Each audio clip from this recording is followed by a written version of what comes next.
محرم کے حوالے سے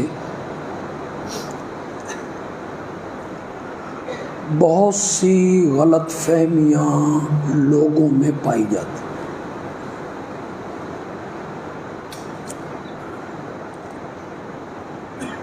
صرف جو میں نہیں،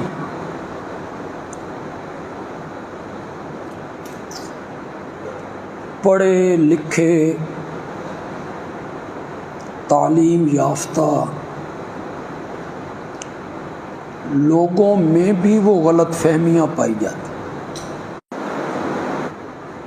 مقام ملا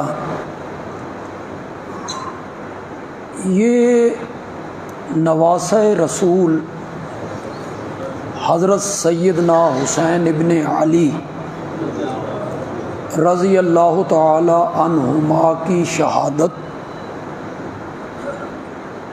اور واقعہ کربلا کی وجہ سے ملا۔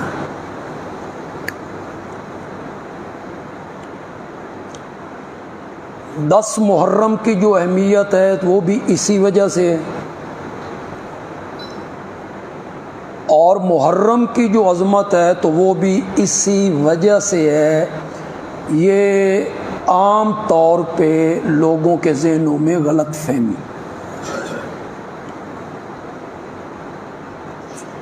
حقیقت یہ ہے کہ واقعہ کربلا سے 50 سال پہلے حجۃ الوداع میں میرے آقا نے جو آخری خطبہ ارشاد فرمایا تھا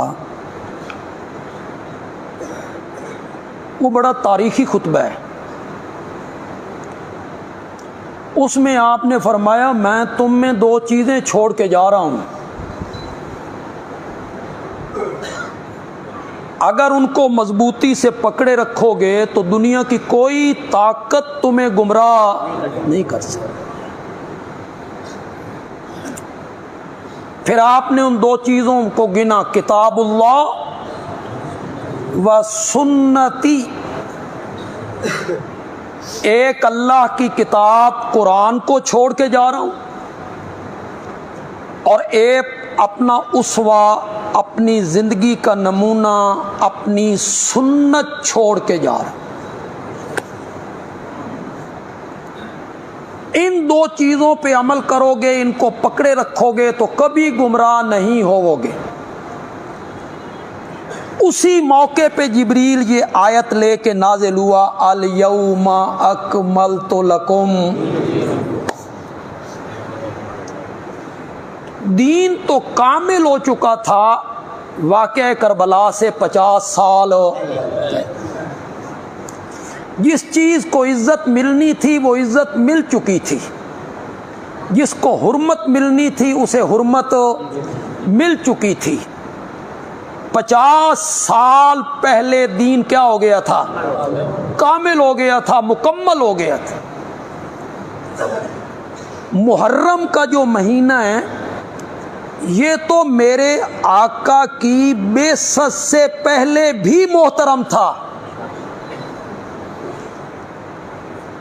مشرکین مکہ جن 4 مہینوں کے احترام میں جنگ بند کر دیتے تھے، ان میں ایک مہینہ کون سا تھا؟ ایک ذی قعدہ کا، پھر ذوالحج کا، پھر محرم کا، 3 مہینے لگاتار، اور چوتھا مہینہ رجب کا۔ یہ 4 مہینے حرمت والے تھے۔ اگر آپ نے قرآن پاک کی ان آیتوں کا ترجمہ غور سے سنا تو قرآن نے کیا کہا کہ جس دن ہم نے آسمانوں اور زمین کو پیدا کیا اس دن سے ہم نے 12 مہینے بنائے، منہا اربعۃ، ان میں سے جو 4 مہینے ہیں وہ حرمت والے ہیں، تو قرآن نے اعلان کی۔ تو یہ جو قرآن کا نزول ہے یہ کہیں کربلا کے واقعہ کے بعد تو نہیں ہوا۔ 4 مہینے حرمت والے ان کو قرآن نے ذکر کیا. مشرکین مکہ بھی محرم کو حرمت والا مہینہ سمجھتے تھے، ادب والا مہینہ سمجھتے تھے، اس کا احترام کرتے تھے. عام میں سے کس کو علم نہیں؟ اگر نہیں تو آج اس کے علم میں یہ بات آنی چاہیے کہ میرے آقا جب ہجرت کر کے مدینہ آئے تو آپ نے دیکھا کہ مدینہ کے جو یہودی ہیں وہ 10 محرم کا کیا رکھتے ہیں؟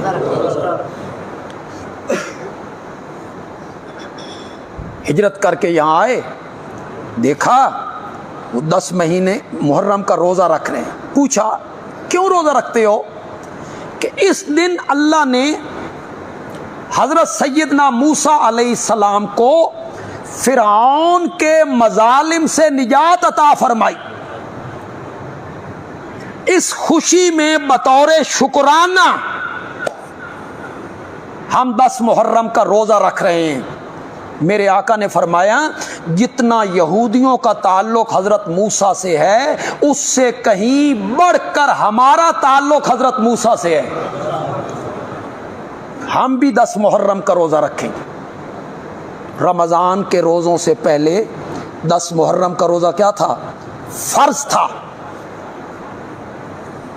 10 محرم کا آپ نے روزہ رکھا، صحابہ نے روزہ رکھا.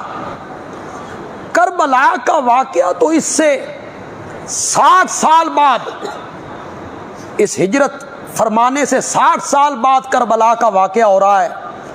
اور اس وقت جب آپ مدینے میں پہنچے تو آپ 10 محرم کا روزہ رکھتے تھے. معلوم ہوتا ہے یہ محرم کا مہینہ 10 کا دن یہ نبی پاک کے زمانے میں بھی محترم اور مکرم سمجھا جاتا ہے.